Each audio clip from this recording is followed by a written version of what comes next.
لیکن چونکہ ہراول دستہ وکلا ہیں، چونکہ آئین کا تحفظ کرنا ہمارا پہلا فرض ہے، عدلیہ کو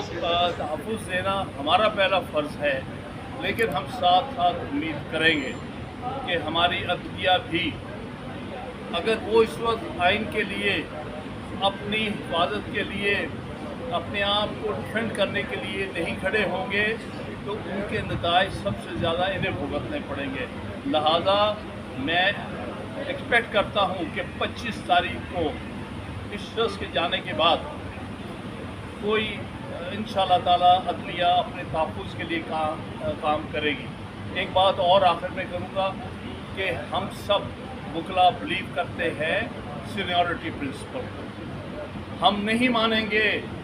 اگر کسی اور کو جو سینیورٹی پر پورا نہیں اترتا اگر چیف جسٹس بنایا گیا۔ 26 اکتوبر کو صرف اور صرف منصور علی شاہ جو کہ سب سے سینئر جج ہے اس کو چیف جسٹس وکلا برادری مانے گی۔ ہم کسی اور کو نہیں،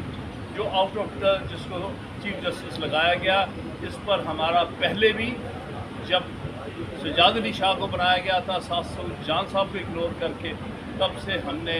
تب بھی موومنٹ چلائی تھی اور ہم کامیاب ہوئے تھے، اور سن 1998 میں اسد علی کیس میں ججمنٹ حاصل کی تھی جس میں کہا تھا یہ ہر صورت آئین کے لیے،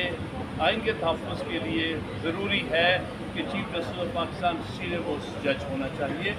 میں دو وجوہات تھیں، ایک تو ہم نے کہا تھا کہ جو آلریڈی ایک کمیٹی ہے،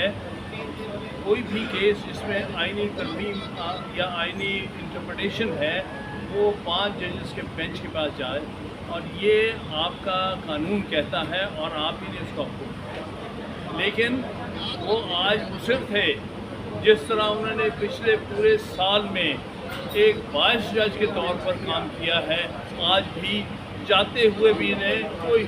شرم و حیا نہیں آئی اور نہیں کیا۔ علی ظفر صاحب نے تو کہا تھا کہ کانسٹیٹیوشنل بینچ کو بھیجیں، وہ بھی ڈکلائن کر دے گے، اس پہ کیا کہتے ہیں؟ دیکھیے، ہم نے تو یہ پوری عدالت کے سامنے مسئلہ رکھنا چاہتے ہیں۔ ہم امید کرتے ہیں کہ یہ عدالت کی میجورٹی اس معاملے میں صحیح فیصلہ کرے۔